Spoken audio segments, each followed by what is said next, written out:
Hai, nama saya Hafiz. Suara saya sebagai Jarjit Singh. Marvelous.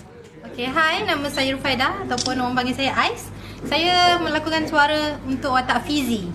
Intan Payung! Oh, Intan Payung! Jomlah main! Acik tidur je.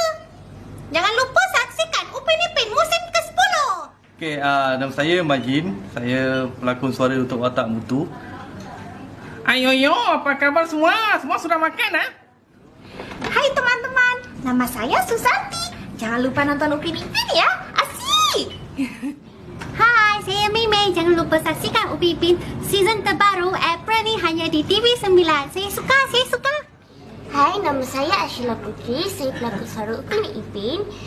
Kawan-kawan, jangan lupa saksikan episod Upin Ipin musim ke-10. Betul.